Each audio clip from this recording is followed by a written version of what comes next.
Assalamualaikum warahmatullahi wabarakatuh. Baik, kita akan melanjutkan mata kuliah unsur transisi dan senyawa koordinasi ya. Sebelumnya dari pertemuan pertama hingga pertemuan keempat, kalian sudah belajar terkait dengan unsur transisi, terutama yang berada pada periode keempat ya, dari skandium hingga ke tembaga sampai zinc, seng. Nah, selanjutnya kita akan masuk ke senyawa koordinasi. Sebelumnya kenapa kita belajar tentang unsur transisi dulu, baru senyawa koordinasi? Karena pada senyawa koordinasi itu dia ada dua penyusun utama, ada yang namanya atom pusat, ada yang namanya ligan. Nah, atom pusat pada senyawa koordinasi itu dia biasanya adalah ion-ion logam, terutama ion logam pada deret transisi, ya. Nah, itu. Nah, apa saja yang menjadi tujuan kita mempelajari senyawa koordinasi? Untuk kali ini bagian dengan saya itu terkait tentang pembentukan senyawa koordinasi melalui teori ikatan valensi. Itu tujuannya yang pertama menjelaskan bagaimana pembentukan senyawa kompleks atau senyawa koordinasi berdasarkan teori ikatan valensi, kemudian menentukan jenis hibridisasi yang diperlukan pada pembentukan senyawa kompleks dengan struktur tertentu, kemudian menjelaskan kemagnetannya, terus membedakan kompleks dengan orbital luar dan orbital dalam, kemudian menjelaskan kestabilan dan menjelaskan kelemahan-kelemahan dari teori ikatan valensi ini, ya. Nah, pada pembentukan ikatan-ikatan antara atom pusat dengan ligan, ya tadi saya sebutkan pada senyawa koordinasi ataupun senyawa kompleks itu dia terdiri dari atom pusat dengan ligan. Nah, pada pembentukan ikatan-ikatan antara atom pusat dengan ligan, itu pertama kali penjelasannya dari teori ikatan valensi atau valence bond theory. Nah, berdasarkan teori ini, ya, dari teori ikatan valensi ini, kita bisa mengetahui bagaimana sifat magnet dan kestabilan dari senyawa kompleks yang terbentuk. Nah, teori ikatan valensi ya ini juga mencakup dua konsep penting. Yang pertama ada eksitasi, yang kedua hibridisasi. Nah, saya yakin istilah eksitasi dan hibridisasi ini kalian sudah tidak asing ya. Eksitasi itu perpindahan elektron dari tingkat dasar ke tingkat yang lebih tinggi, dan hibridisasi itu pencampuran orbital ya.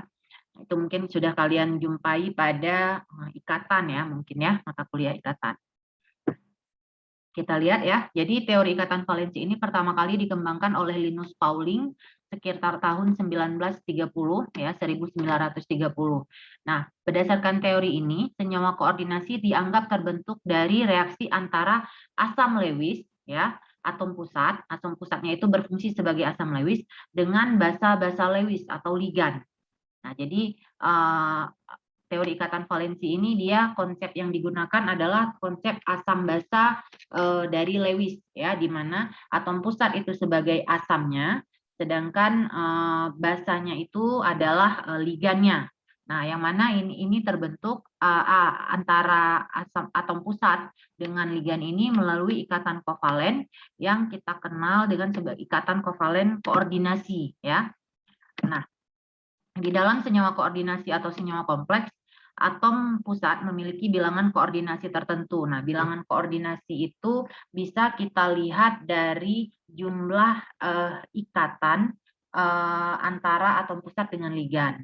Nah, misalnya nih pada Ag NH3 2 kali ini. Nah, berapa bilangan koordinasinya? Nah, kita bisa lihat ya, NH3 Ag itu, ingat Ag itu kan ini logam. Logam itu berarti atom pusat. Langsung aja ingat, kalau di senyawa koordinasi, Ag itu dia sebagai atom pusatnya ya, karena dia ion logam. Tadi saya katakan, ingat ion logam itu dia sebagai atom pusat. Nah, NH3 ini adalah ligan. Nah, kemudian kalian bisa lihat ada NH3 dalam kurung 2, berarti ada 2 buah. Nah, ini dua ini nanti yang menunjukkan bilangan koordinasi antara Ag dengan NH3. Dua inilah yang kita kenal sebagai bilangan koordinasi. Dia menunjukkan jumlah ikatan antara atom pusat dengan ligannya, ya. Nah, tadi kita kembali dulu ya, karena tadi di teori ikatan valensi ini katanya senyawa koordinasi itu terbentuk antara asam Lewis dengan basa Lewis. Nah, ini sebenarnya kalian tinggal membuka lagi materi struktur dan kereaktifan senyawa anorganik. Nah, kita sudah belajar bahwa syarat dari asam Lewis itu adalah asam Lewis itu adalah akseptor pasangan elektron. Nah, ini mungkin kita mengulang sedikit ya. Terkait ini. Jadi asam menurut Lewis ya, asam menurut Lewis adalah akseptor atau penerima ya pasangan elektron. Nah, ingat ada syarat dari asam Lewis ini. Nah, syarat dari asam Lewis itu adalah dia harus punya orbital kosong. Contoh, nah misalnya contoh pada Na+. Nah, kita tahu bahwa Na itu dia nomor atomnya 11 ya, nomor atomnya 11 Na, konfigurasinya itu 1s2, 2s2, 2p6 dan 3s1. Nah, tapi ketika dia menjadi Na+ ya, melepaskan satu elektronnya. Nah, Na+, ini saya tulis ulang, berarti jadinya 1s2, 2s2, 2p6, 3s0. Nah, karena satu elektron tadi dari keadaan netralnya itu sudah dia lepaskan, sehingga 3s0. Nah, pada 3s0 ini, jadi ini orbital s ini jadinya dia kosong. Nah, makanya Na ini dia disebut sebagai asam Lewis. Nah, ya, kenapa? Karena dia punya orbital kosong. Di samping ada, setelah S kan ada 3P. Nah, 3P-nya juga udah pasti kosong, ya. Nah, ini adalah kenapa Na+ itu dikatakan sebagai asam Lewis, ya. Dia punya pasangan elektron, dia sebagai akseptor pasangan elektron. Syaratnya dia punya orbital kosong. Kenapa harus punya orbital kosong? Karena nanti orbital kosong inilah yang akan diisi elektron. Nah, makanya dia jadi akseptor, penerima. Bagaimana dia bisa menerima pasangan elektron? Dia harus punya orbital karena elektron itu dia menempati orbital, ya. Kalau di mekanika kuantum, orbital itu adalah kebolehjadian terbesar ditemukannya elektron. Ya, itu silakan dibuka lagi catatan struktur dan kereaktifan senyawa anorganik ya terkait asam dan basa menurut Lewis ya. Nah, kemudian kita lihat basa Lewis. Nah, ini kita ulang sedikit. Itu dia merupakan donor pasangan elektron. Kalau tadi asam itu adalah penerima pasangan elektron, maka harusnya kalau ada yang menerima, otomatis ada yang mendonorkan, ya. Nah, apa syarat dari basa Lewis? Nah, ini juga syarat basa Lewis. Kalau tadi karena kata kuncinya adalah pasangan elektron, kalau sudah ada yang menerima, maka seharusnya ada yang mendonorkan.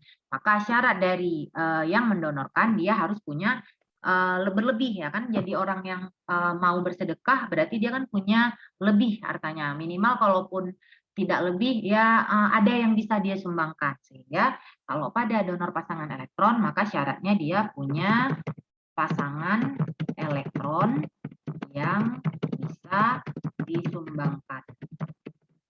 Biasanya kita bilangnya pasangan elektron bebas. Nah, pasangan elektron bebas karena dia tidak berikatan, maka kan dia bebas. Nah, itu bisa dia sumbangkan. Nah, itulah. Jadi syarat dari basa Lewis dia punya pasangan elektron bebas ya, yang bisa disumbangkan. Punya pasangan elektron yang bisa disumbangkan. Contohnya misalnya pada Cl. Cl ini kan nomor atomnya 17 ya. Cl17. Nah, kalau kita lihat konfigurasinya 1s2, 2s2, 2p6, 3s2, 3s2 dan 3p berapa sudah ini 5 ya. Nah, ini kan kalau untuk Cl. Nah, kalau Cl ini kan dia membentuk ion negatif. Jadi Cl- untuk mencapai kestabilan sehingga konfigurasinya jadi kan Cl- ini tandanya dia sudah punya satu tambahan elektron ya untuk mencapai kestabilan mengikuti kestabilan gas mulia. Jadinya 1S2, 2S2, 2P6, 3S2, kok 2P, sorry ya, ini tadi 3P. Ini jadinya 3P6. Ya. Nah, jadi pada elektron valensinya, nah dia punya 8 elektron valensi. Nah, kalau kita buat di sini Cl, ini Cl, berarti kalau kita gambarkan dia punya 1, 2, 3, 4, 5, 6, 7. Ini kalau Cl dalam keadaan netral. Tapi begitu dia membentuk ion Cl-, maka di sini ada 8. Nah, ini nih pasangan elektron bebasnya. Ini pasangan elektron bebas, pasangan elektron bebas. Nah, ini pokoknya pasangan elektron yang bisa disumbangkan oleh Cl. Nah, sehingga kalau tadi si Na nih pada orbital S-nya tadi kosong, nah misalnya pada senyawa NaCl. Nah, ya kan, NaCl. Ada senyawa NaCl. Nah, jadi satu buah pasangan elektron dari Cl disumbangkan dan menempati orbital kosong pada si Na. Nah, inilah siapa yang bertindak sebagai asam. Asam itu yang menerima pasangan elektron.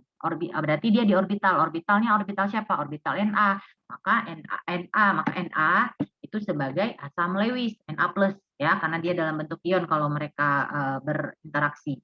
Nah, sedangkan si Cl ini tadi Cl-, ini karena dia tadi yang mempunyai pasangan elektron yang bisa disumbangkan, nah dia yang menjadi donor pasangan elektron, dialah yang bertindak sebagai basa Lewis. Nah, itu sekedar mengulang kembali ya terkait dengan asam basa Lewis. Nah, jadi pada prinsipnya pada teori ikatan valensi untuk pembentukan senyawa koordinasi atau senyawa kompleks, prinsipnya ini prinsip dasarnya.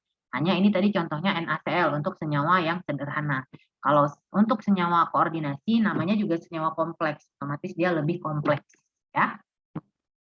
Oke, ini ada beberapa contoh senyawa koordinasi dengan bilangan koordinasi. Ingat, bilangan koordinasi itu dia menyatakan jumlah ikatan antara atom pusat dengan ligan. Paling gampang kalian lihat dari setelah ligannya ini. Nah, setelah tanda kurung ligan ini Ag, ingat ya, atom pusat itu biasanya ion logam.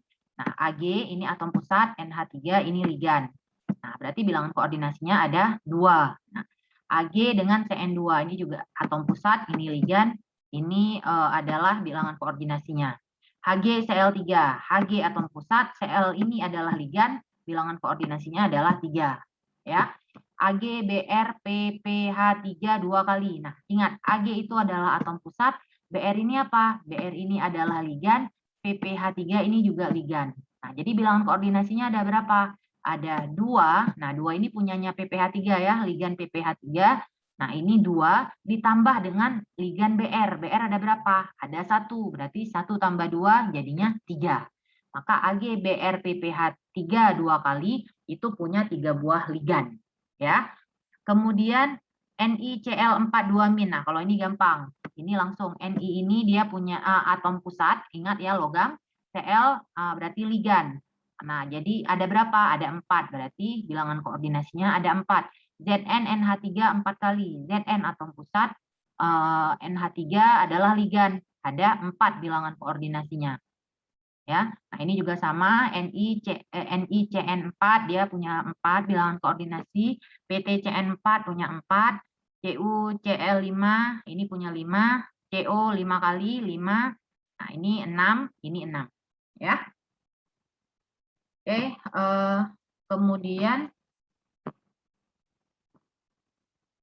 apabila kita perhatikan contoh yang ada pada tabel 6.1 ini ya. Nah, di sini katanya sorry ini clear dulu. Nah, di sini katanya tampak bahwa pada pembentukan ikatan-ikatan atom pusat tidak menggunakan orbital s, p dan d, melainkan menggunakan orbital-orbital yang sama jenisnya dengan tingkat energi yang sama pula. Orbital-orbital ini disebut sebagai orbital-orbital hibrida ya, atau hybrid orbital yang diperoleh melalui proses hibridisasi. Ingat tadi di awal sudah dikatakan bahwa pada teori ikatan valensi ini ada 2 poin penting ya. ada 2 poin penting, ada 2 istilah penting. Yang pertama eksitasi, yang kedua hibridisasi. Nah, jadi pada pembentukan ikatan pada senyawa kompleks atau senyawa koordinasi, orbital-orbitalnya itu dia menggunakan punya jenis yang sama dengan tingkat energi yang sama. Sebentar. Saya ulangi ya. Jadi pembentukan ikatan-ikatan ya pada kalau dilihat pada tabel 6.1 ini ya. Nah, dilihat sekilas dari contoh-contoh ini itu dikatakan dia atom pusatnya itu bukan menggunakan orbital sp dan d, tapi orbital-orbital yang jenisnya sama dengan tingkat energi yang sama. Nah, orbital-orbital ini yang disebut sebagai orbital-orbital hibrida ya, yang diperoleh melalui proses hibridisasi. Nah, hibridisasi adalah proses pembentukan orbital-orbital hibrida dengan tingkat energi yang sama melalui kombinasi linear dari orbital-orbital atom yang berbeda dengan tingkat energi yang berbeda pula. Nah, ini boleh dibuka lagi catatan materi ikatan kimianya terkait teori orbital molekul. Nah, silakan dibuka lagi ya di semester 3 itu ya.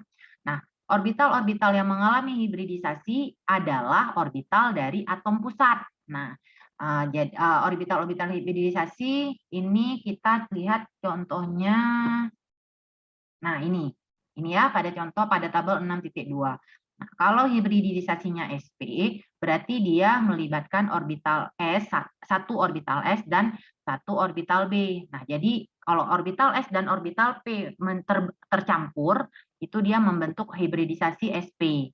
Nah, jadi ada 2 buah orbitalnya.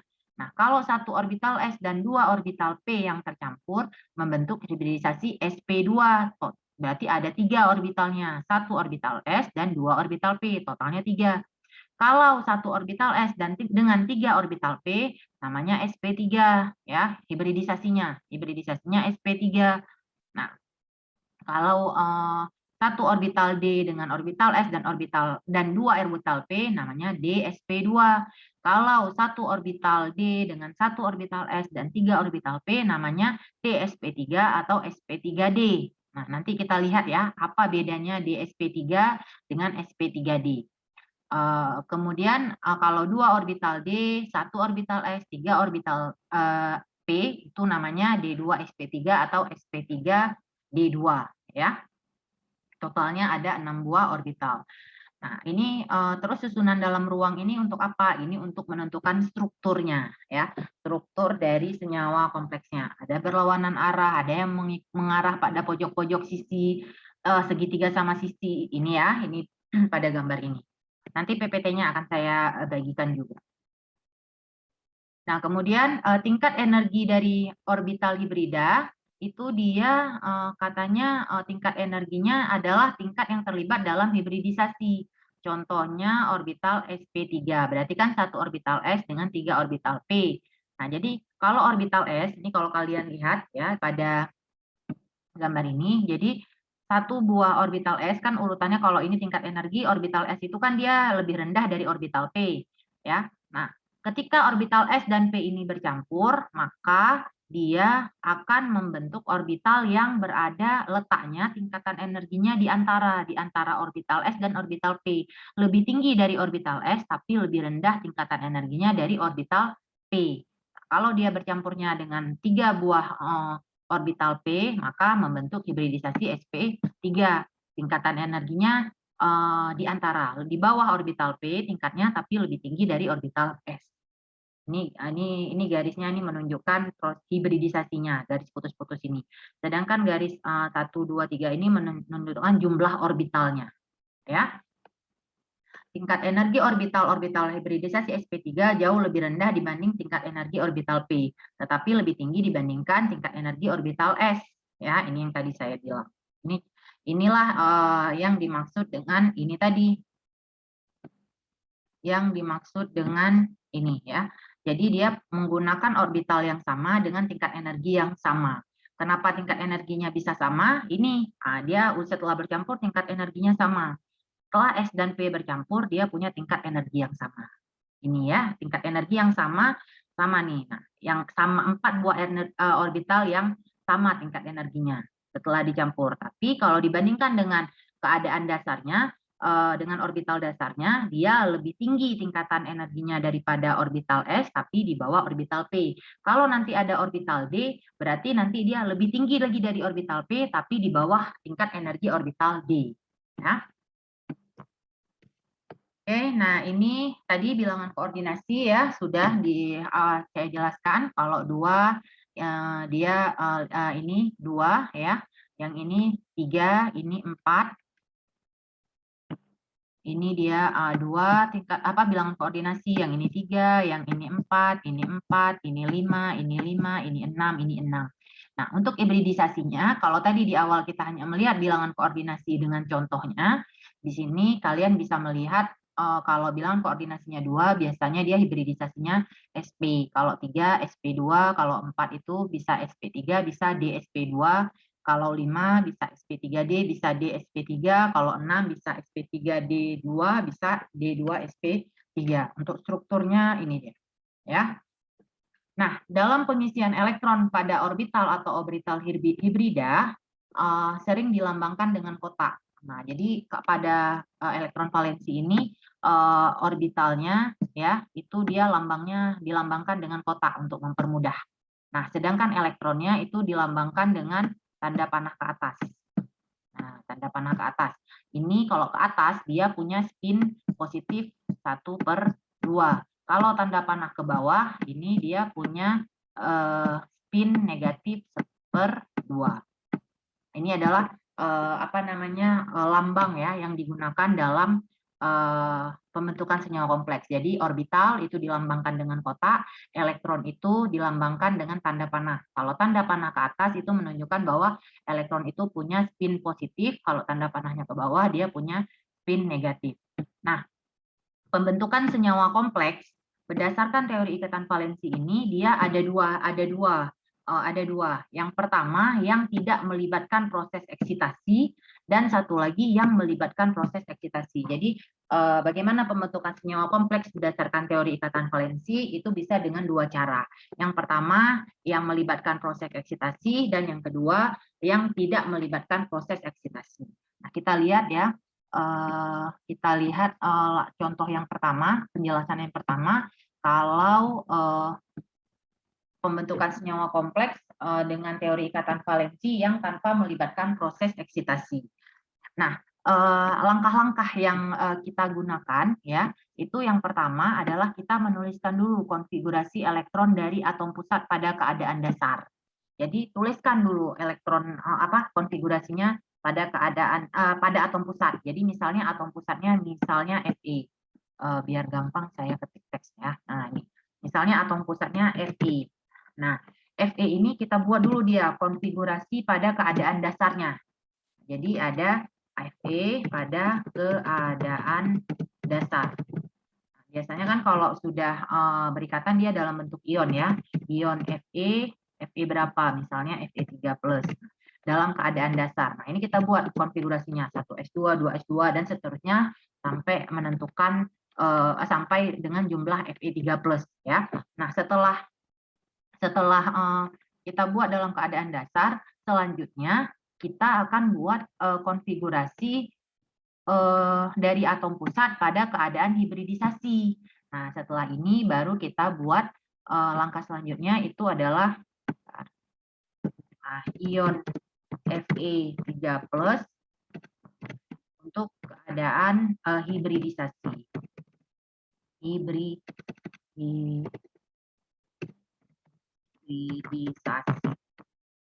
Baru setelah ini, setelah kita buat konfigurasi dalam keadaan hibridisasi, baru langkah selanjutnya itu adalah kita menuliskan konfigurasi elektron dari atom pusat setelah adanya donasi dari pasangan elektron. Nah, jadi pasangan elektron itu dia dari ligan itu dia nanti muncul di hibridisasi ini, ya. Nah, ayo kita lihat langsung ke contohnya biar lebih mudah, ya. Jadi ingat, pada pembentukan senyawa kompleks tanpa melibatkan proses eksitasi, menurut teori ikatan valensi itu dia langkah-langkah yang kita kerjakan itu ada 3.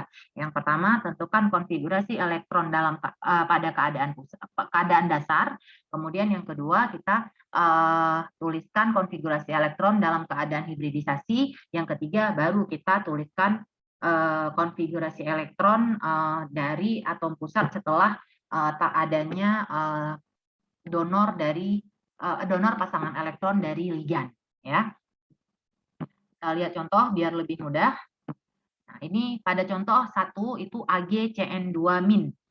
Nah, jadi kalau dibilang AgCN2- ini yang mana yang bertindak sebagai atom pusat? Ingat, logam, langsung aja logamnya berarti Ag-nya, ya. Nah, AgCN2-. Jadi katanya berdasarkan asas energetika, tingkat energi dari kompleks AgCN2- adalah paling rendah dengan tolakan antara 2 ligan Cn- minimal. Nah, hal ini terjadi apabila 2 ligan Cn- posisinya berlawanan. Oke, yang kita mau lihat ini fakta eksperimen. Nah, jadi untuk teori ikatan valensi ini, bagaimana konfigurasi elektronnya itu kita buat sesuai dengan fakta eksperimen. Nah, jadi fakta eksperimen katanya menunjukkan bahwa AgCN- itu dia sifatnya diamagnetik dan kompleksnya hibridisasinya sp. Nah, sekarang kita lihat bagaimana dia bisa membentuk diamagnetik dan bagaimana bisa dia hibridisasinya sp. Nah, jadi kita lihat dulu ion Ag itu dia punya ion Ag itu kita lihat dia nomor atomnya itu 47. Nah, ion Ag itu dia nomor atomnya 47. Nah, berarti terus dia punya bilok 1 ya. Jadi ion Ag dia dalam keadaan dasar, kita lihat di sini. Dari mana kita tahu dia Ag+ atau biloknya 1 atau muatannya berapa? Itu kalian lihat aja Cn, sianida, ion sianida ini dia biasanya dia -1 ya. Cn-, HCN, asam sianida. Berarti Cn- itu dia -1. -1 dikali dengan 2 jadinya kan -2. -2 sama dengan -1. Ambil aja muatan ini. Ag-nya ini masih dalam tetap Ag. Jadi Ag+ tambah -1 kali 2. Berarti Ag+ tambah -1 kali 2 berarti jadi Ag kurang 2 sama dengan -1. Ini kayak menentukan bilok biasa. Nah, maka berapa bilok Ag? Ag itu biloknya adalah -1 tambah 2. -2 ini geser ke kanan jadi plus. Jadi Ag itu biloknya adalah +1. Maka ionnya adalah ion Ag+. Ya. Nah, kita buat konfigurasi. Tadi Ag itu punya nomor atom 54. Berarti kalau ion Ag+ dia 53. Nah, dibuatlah. Berarti dia konfigurasinya mengikuti konfigurasi kripton. Ya, tadi 5 Ag itu dia punya 47 ya. Jadi dia 47 mengikuti konfigurasi kripton. Nah, 47 berarti 4D10 5S1 ya. Konfigurasinya kripton 4D10 5S1 ya. 4D10 5S1. Nah, itu kalau dalam keadaan Ag netral, tapi karena ini Ag-nya plus maka 5S0 ya, 5S0 5P0. Ini dia. Jadi kalau kalian buat pertama yang dalam keadaan biasa ini Ag, dalam keadaan netral itu konfigurasinya adalah kripton. Ini kebetulan saya nggak pakai mouse. Kripton 4D10 5S1 ya. Nah, jadi dalam bentuk ion Ag+ jadinya kripton 4D10 5S0. Nah, 5P0 dia ada 5P ya. Ingat ini langsung lanjut tapi orbitalnya ada tapi kosong ya. Nah, kemudian hibridisasi. Nah, hibridisasi langsung ingat ada berapa buah Cn ligan Cn-nya? Ada 2. Berarti ligan Cn- itu dia ada 2 buah ligan Cn-. Di sini itu dia akan mendonorkan pasangan elektron ke orbital yang pertama dan orbital yang kedua. Orbital apa aja itu? Orbital 5s dan satu buah orbital 5p. Ingat, satu buah orbital 5s dan satu buah orbital 5p, sehingga hibridisasinya menjadi hibridasi sp. Nah, sehingga baru kita buat ke langkah ketiga, konfigurasinya setelah ada penambahan ini, nah, baru masukkan elektronnya. Ini elektronnya 2 buah dari ligan Cn- tadi. Nah, ini contoh yang pertama. Nah, contoh yang kedua sama, atom pusatnya Ag, tapi ligannya ada 2, ada Br dan ada ligan yang PH3 2 kali ini.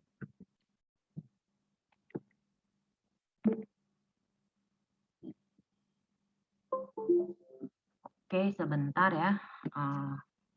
Nah, untuk ini juga sama, langkah pertama itu kalian buat dulu ion Ag+.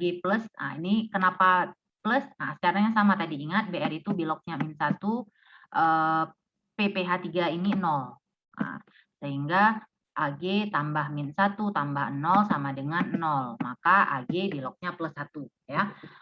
Nah, di sini katanya hasil dari eksperimen dia bersifat diamagnetik. Oh ya, saya hampir lupa. Nah, di sini tadi kenapa dia bersifat ini berarti kan hibridisasinya kita udah dapat Sp. Nah, sekarang tadi katanya AgCN2 kali min ini dia sifatnya diamagnetik. Nah, kenapa dia bersifat diamagnetik? Kalian lihat di sini. Karena semua elektronnya itu berpasangan sehingga dia dianggap bersifat diamagnetik. Nah, satu lagi dia jenisnya paramagnetik. Nah, kapan dia disebut bersifat paramagnetik? Kalau ada satu elektron aja yang dia tidak berpasangan. Nah, ada satu buah elektron aja yang jumlahnya ganjil, ya ganjil otomatis kan kalau ganjil dia pasti ada yang nggak berpasangan satu, maka itu dia bersifat paramagnetik. Tapi kalau semua elektronnya ini dia berpasangan, maka dia dianggap memiliki sifat diamagnetik. Nah, ini juga penjelasannya sama seperti di ikatan kimia pada teori orbital molekul, ya. Nanti coba dibuka lagi catatannya. Nah, kita balik ke AgBr-PPH3 2 kali ini ya. Nah, jadi langkah pertamanya kalian buat dulu konfigurasi ion Ag dalam keadaan dasar, ini sama tadi ya. Ya, 4D10 5S0.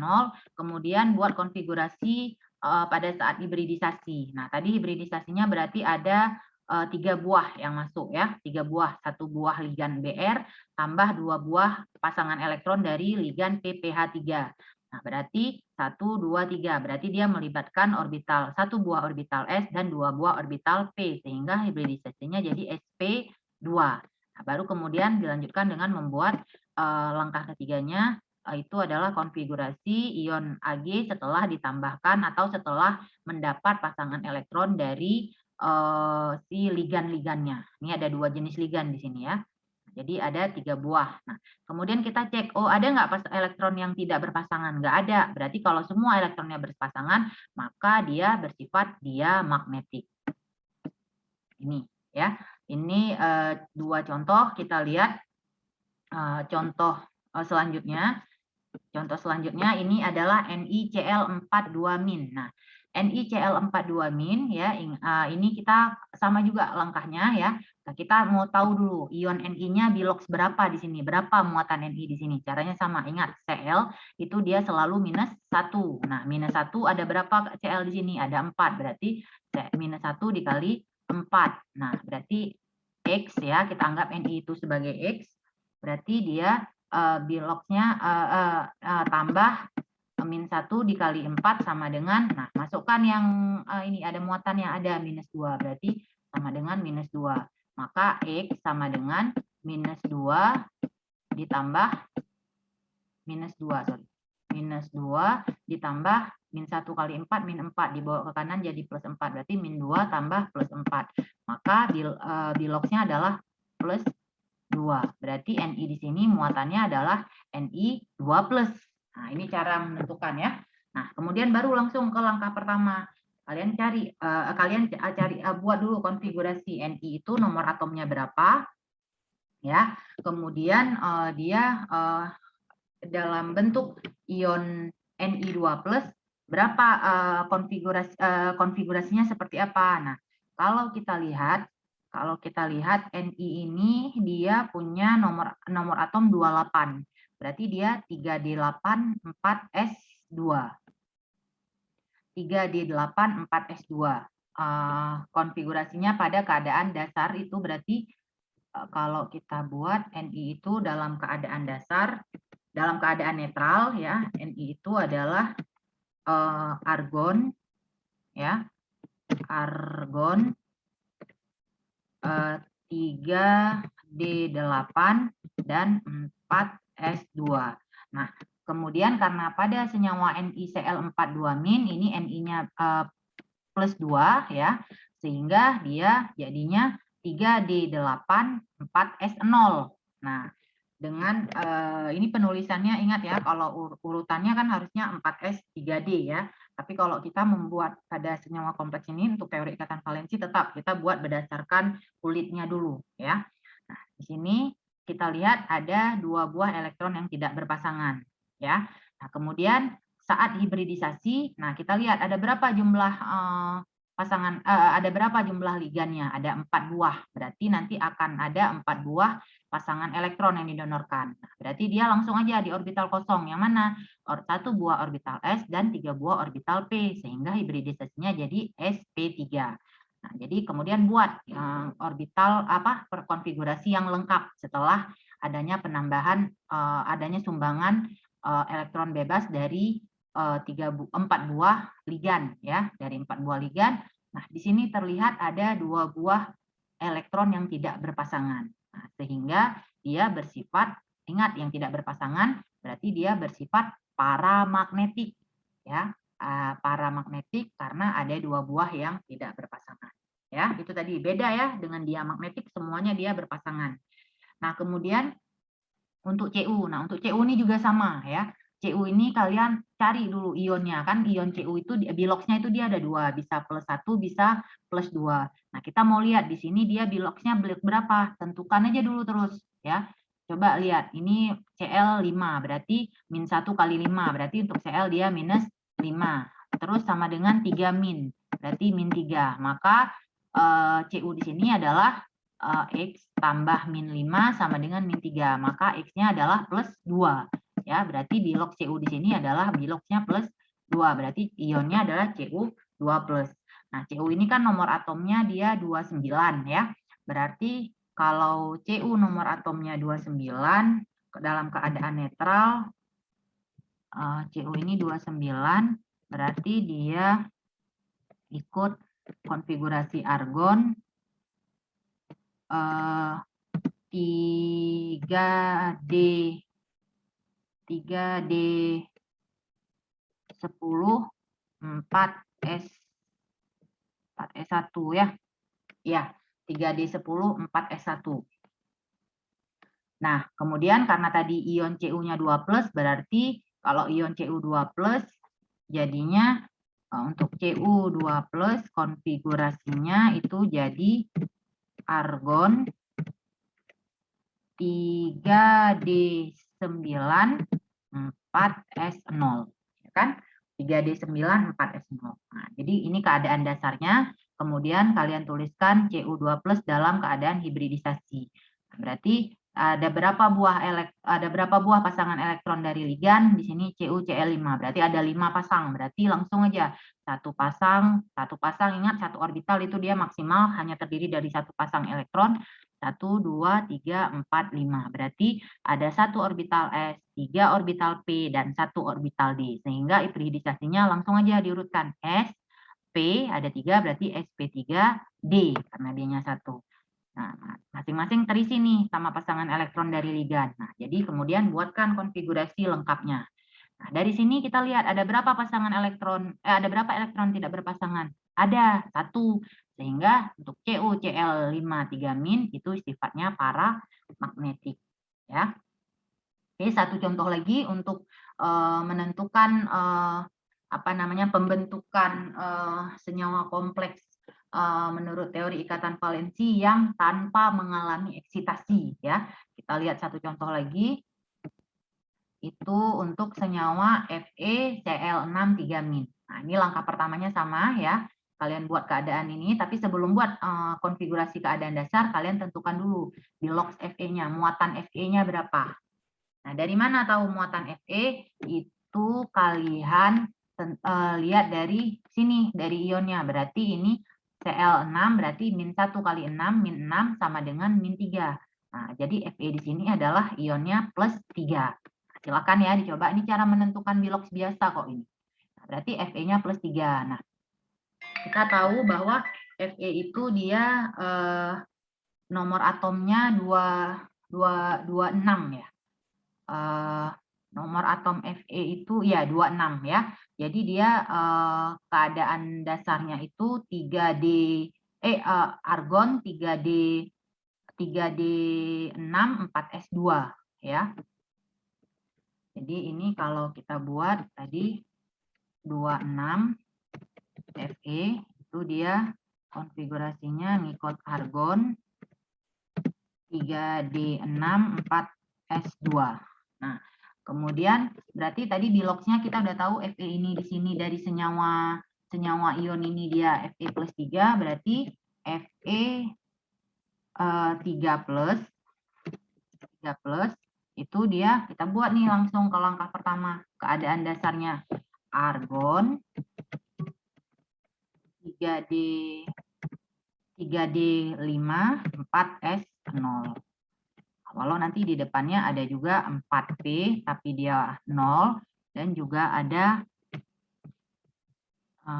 ini saya spasikan biar nampak 4S0, 4P0, dan ada 4D0. Ini juga sorry. Ini.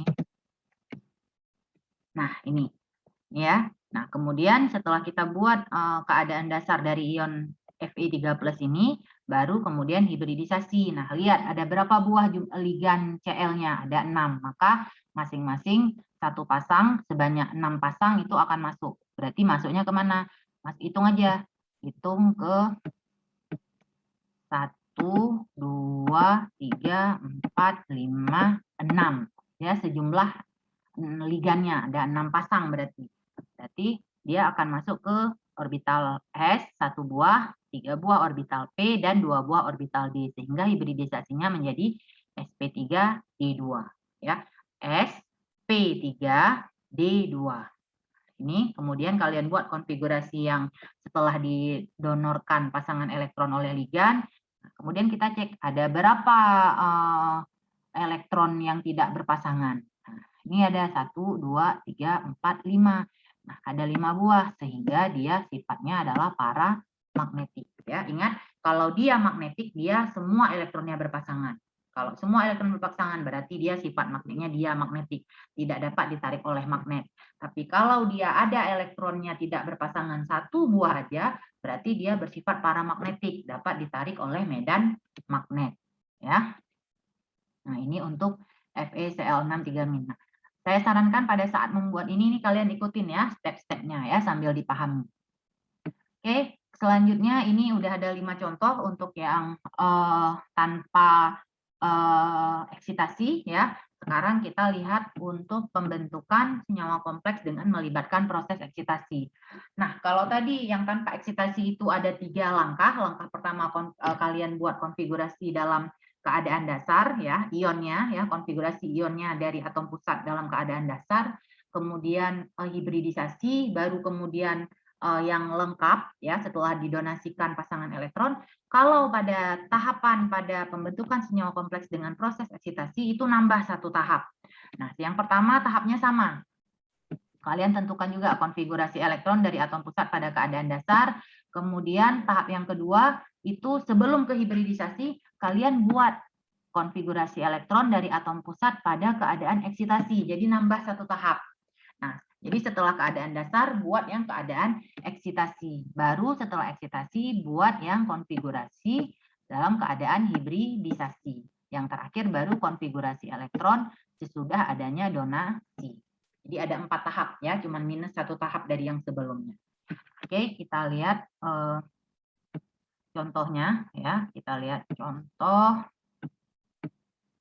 Nah, ini ion NiCN42-. Nah, ya, jadi ion NiCN4 2 minus. Yang pertama sama kayak tadi, langsung aja kalian tentuin. Ini berarti Cn. Ingat, ion Cn, ion cyanida itu minus 1. Minus 1 kali 4 minus 4. Sama dengan minus 2. Berarti Ni di sini dia biloknya plus 2. Nah, buat konfigurasi dari keadaan dasar dari ion Ni2+. Nah, buat argon, terus buat gambar ya, ingat kotak itu menandakan orbital, buat konfigurasinya. Nah, jadi kalau di keadaan dasar Ni ini tadi kan, nah ini ya. Nah, Ni itu dia nomor atomnya 27 ya. Ni 28, sorry. Ni itu nomor atomnya 28 kalau dalam keadaan netral. Ya, berarti dia konfigurasinya kan ngikut argon 3D8 4S2. Nah, ini seperti ini. Nah, kemudian karena di sini Ni-nya itu dia karena di sini Ni-nya tadi Ni2+, ion Ni2+, maka konfigurasinya menjadi AR 3D8 4S0. Nah, kalian gambarkan 3D8 ini. Berarti kalau kita gambarkan buat kotak-kotaknya ya. Ini untuk yang 3D aja ya yang saya gambarkan. Ini untuk orbitalnya 1 2 3. Nah, ini kan ini orbital 3D8-nya. Terus kita isi dulu masing-masing 1 elektron. Ya. 1, sorry, undo. Ini isi dulu 1. 1, 2, 3, 4, 5, baru kemudian isi berpasangan. 6, 7, 8. Nah, ya. Nah, kemudian ini karena dia di sini dibilang fakta eksperimennya bahwa ion NiCN4 bersifat diamagnetik dan pembentukan kompleksnya hibridisasi DsP2. Nah, di sini dia setelah keadaan dasar ionnya itu ada eksitasi. Yang mana tereksitasi? Yang elektron 2 buah ini. Nah, ini tereksitasi bergabung jadi 1. Sehingga elektron yang ini tadi dia menjadi berpasangan ke sini. Sehingga orbital D-nya yang 1 jadi kosong. Nah, ini jadinya kalau dia tereksitasi, kalau saya gambar lagi, sebentar kita gambar lagi. Ini menjadi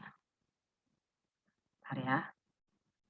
Berarti tetap ya orbitalnya ada 5. Nah, ini jadi kalau tadi elektronnya 1 2 3 4 5 6 7 8 ya, masing-masing terisi 1 dulu tetap ya aturannya, baru kemudian berpasangan. Nah, setelah kalau eksitasi ini kan tadi 1 2 3 4 5 ya. Nah, di sini karena ini dia berpasangan, ini berpasangan, ini berpasangan. Nah, ini kan tadi harusnya di sini ada 1 nih yang kayak ini. Nah, jadi dia jadinya berpasangan ke sini. Jadi 1 elektron di orbital D yang kelima ini dia jadi berpasangan dengan yang di kawan di sampingnya. Nah, tapi tetap ikut aturan, nggak boleh dalam satu kamar itu dia arah spinnya sama, maka yang satu arah spinnya harus berbeda ya. Oke, nah sehingga jadi ada orbital kosong di sini. Nah, ini keadaan eksitasi. Nah, setelah itu baru masuk ke langkah yang ketiga, hibridisasi. Jadi hibridisasi coba lihat ada berapa jumlah ligan N-nya. Oh, ligan N-nya di sini ada 4. Nah, maka dia akan masuk mulai dari yang orbital D yang tadi yang udah 1 elektron tereksitasi yang kosong. Nah, di sini 1 baru masuk ke orbital S. Ya, berarti kalau di sini ini orbital S 2 3 4. Nah, ya, tapi di hibridisasi sehingga 1 2 3 4. Berarti dia masuk di orbital D1, kemudian S, kemudian orbital P. Wah, maka hibridisasinya jadi DsP2. Baru masukkan. Nah, gambarkan konfigurasi setelah didonasikan. Nah, masukkan satu pasang. Nah, dari sini akan terlihat bahwa ada tidak pasangan elektron yang elektron tidak berpasangan, tidak ada, sehingga kalau nggak ada NiCN4 itu dia sifatnya dia magnetik. Ya. Nah, untuk Fe untuk contoh 8 Fe NH3 6 kali juga sama. Ya, juga sama. Kalian tentukan dulu Fe di sini dia biloksnya berapa biar tahu Fe-nya ion apa ionnya ini, Fe3+ atau 2+. Kalau dia dari sini NH3 itu dia biloksnya 0 ya. Sehingga 0 dikali dengan 6 jadi 0 sama dengan 3+ ya kan? Sama dengan +3. Maka Fe di sini adalah +3.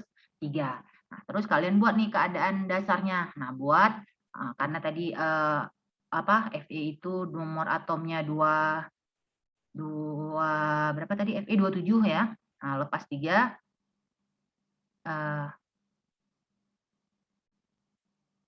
26 sorry ya.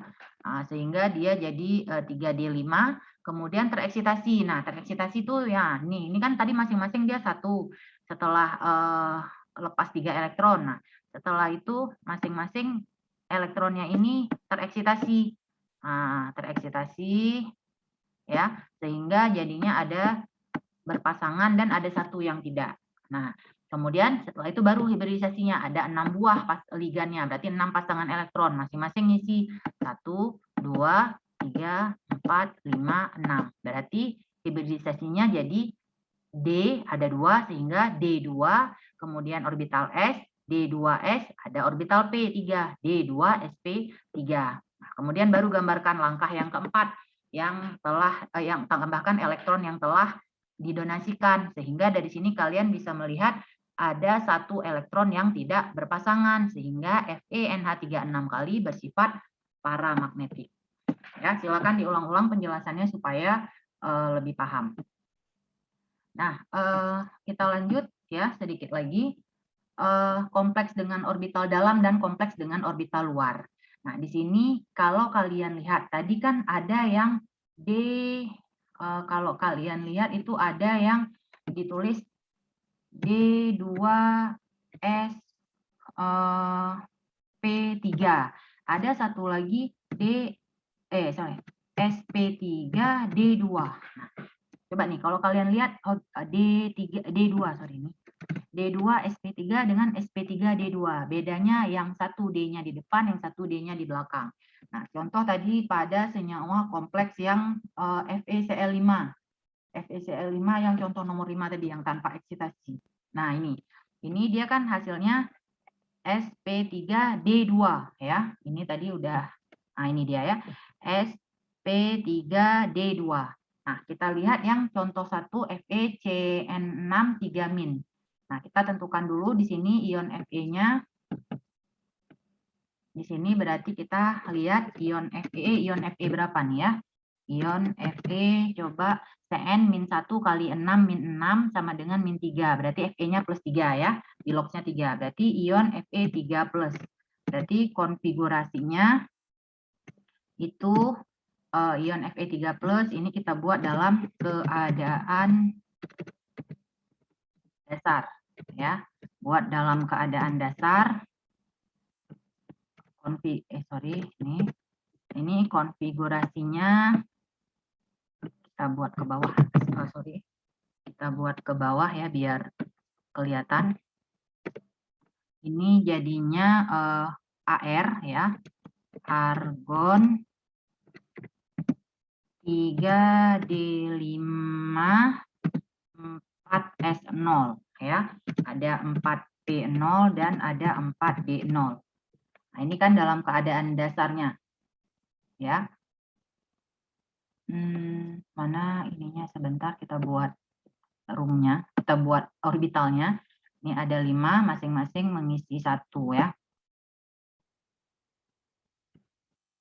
Sebentar, ini 1, 2, 4. Nih ya. Kemudian masing-masing kalau dalam keadaan dasar dia ngisi 1, 2, 3, 4, 5. Nah, ini kan. Nah, ini untuk fotokan biar nampak ya. Ini adalah konfigurasi ion Fe3+ dalam keadaan dasar. Nah, kemudian di sini, nah bedanya kalau yang FeCl6 ini dia konfigurasinya dia tanpa mengalami eksitasi, untuk FeCN6 ini mengalami eksitasi. Bagaimana sih cara kita tahu bahwa dia mengalami eksitasi dengan tanpa eksitasi? Itu sebenarnya salah satu caranya itu yang paling pertama itu kita lihat dari fakta eksperimen. Nanti dari fakta eksperimen, yang kedua itu bisa kita lihat dari medan ligannya. Ligannya itu medan kuat atau medan lemah. Kapan nanti kalian akan belajar tentang kekuatan medan ligan itu di teori medan kristal ya. Teori medan kristal, pembentukan senyawa kompleks menurut teori medan kristal sama Bu Uzar nanti insya Allah pertemuan ke depan ya. 2 minggu lagi. Nah, itu kalian akan lihat dari situ sebenarnya kita bisa lihat hanya karena sekarang pada teori orbit elektron valensi ini belum sampai ke situ, jadi dia masih dilihat dari fakta eksperimen. Nah, kalau dari kekuatan medan ligan ini saya singgung sedikit, itu antara Cl dengan Cn itu lebih kuat medan ligannya si Cn. Nah, sehingga karena dia lebih kuat kekuatan medan ligan, dia bisa mendesak elektron. Jadinya elektronnya tereksitasi. Kalau si Cl karena dia medannya ligan lemah, sehingga dia tidak bisa mendesak, sehingga dia langsung isi aja di mana orbital kosong. Nah, itu ya. Tapi kalau pada dasarnya, pada prinsipnya teori orbital teori ikatan valensi ini lebih duluan muncul. Nah, karena lebih duluan muncul, waktu itu belum tahu tuh ada ligan medan kuat, ada ligan lemah. Nah, jadi waktu itu hanya baru berdasarkan eksperimen ya. Nah, jadi sebenarnya kalau kita nanti udah belajar kita tahu menentukan teori ikatan valensi dia yang mengalami eksitasi sama yang tidak mengalami eksitasi itu kapan, itu dari kekuatan ligan salah satunya bisa, selain dari fakta eksperimen ya. Nah, kemudian kita lanjut tadi. Jadi Cn ya setelah ini kan keadaan dasar. Nah, ini karena dia Cn itu kuat, otomatis dia ada keadaan eksitasi. Dia mampu mendesak elektron dari atom pusat sehingga mereka berpasangan. Nah, baru kemudian kita buat ion Fe3+, tapi untuk yang keadaan eksitasi ya. Pada saat eksitasi. Nah, ini sama ya, Ar3D ini hanya dia bedanya adanya di elektronnya ini yang elektron di 3D yang yang tereksitasi, jadi udah berpasangan. 1, 2, 3. Ini ya, anggap aja ini ya rapi. Nah, jadi kalau tadi 3D5 ini kan masing-masing isi 1. Nah, kalau ini karena tadi ada pengaruh kuat ya, kalau medan kuat, ligan medan kuat sehingga ya terisinya berpasangan. Ini jadinya 1, 2, 3, 4, 5. Nah, ini orbital 3D-nya. Ya, jadi di sini adalah orbital 3D-nya. Ini ya, ini orbital 3D5 tadi ya. Nah, ini orbital 3D5. Nah, kemudian orbital 4s-nya kosong, 4s kosong, kemudian orbital 4p juga kosong, dan orbital 4d juga kosong ya. Ada orbital 4d juga di sini kosong. Nah, ini keadaan eksitasi, baru kemudian masuk ke keadaan hibridisasi ya, baru masuk ke tahap ion Fe3+, tapi untuk yang keadaannya hibridisasi ya. Ini kalian nanti buat di buku lengkap ya, ini gambarkan orbitalnya nih yang enggak saya tulis ini. Nah, di keadaan hibridisasi ini tinggal kita buat tadi orbital 3D ada 5, orbital S ada 1, orbital P ada 3 ya. Kemudian baru kita bagi bakar. Ini 3D ya. Oke. Ini orbital P. Nah, Jadi tadi kan elektronnya udah ada duluan ya, yang sudah ada dari keadaan eksitasi itu ada 1, 2, 3, 4, 5. Ini 1, 2,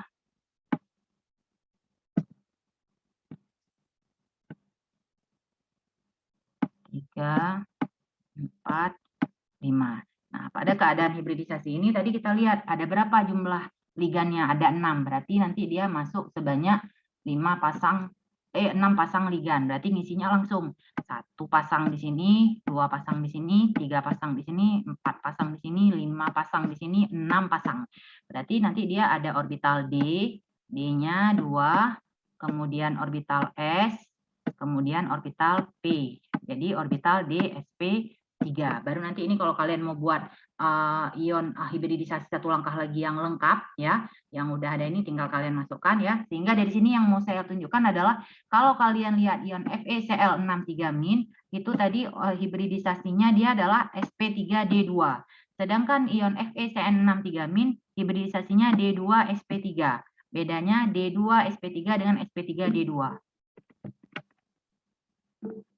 Ya, jadi D2sp3 dengan sp3d2. Nah, jadi kalau kalian lihat ya, ini hibridisasi sp3d2 dia menggunakan dua orbital 4d ya. Hibridisasi sp3d2 ini ya. Jadi 4d dia pakai ini D itu berasal dari 4d. Sedangkan hibridisasi D2sp3 itu dari orbital 3d, 2 buah orbital 3D.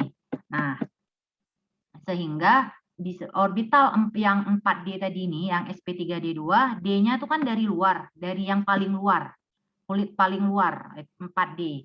Nah, sehingga dia disebut sebagai kompleks dengan orbital luar. Nah, ini ya, outer orbital complex. Kenapa? Karena orbital D-nya itu dari luar, dari elektron valensi paling luar. Sedangkan yang D2sp3 yang ini, itu orbital D-nya itu dari duluan ketemu, dari orbital 3D yang di dalam. Nah, SP-nya yang di luar, sehingga ini disebut sebagai inner orbital complex atau kompleks dengan orbital dalam. Nah, silakan diputar ulang ini untuk kalian pahami. Ya, jadi sp3d d2 ini disebut sebagai outer orbital complex atau kompleks dengan orbital luar. Kenapa? Karena D-nya orbital D-nya itu orbital D dari kulit terluar yang terisi. Sedangkan D2sp3 ya pada contoh FeCN63 kali itu orbital D-nya berasal dari duluan ketemu daripada elektron valensinya nih, daripada kulit terluar. Jadi di dalam kulit terluar nih orbital 3D, sehingga disebut sebagai inner orbital complex atau kompleks dengan orbital dalam. Ini beda dari D2sp3 dengan sp3d2.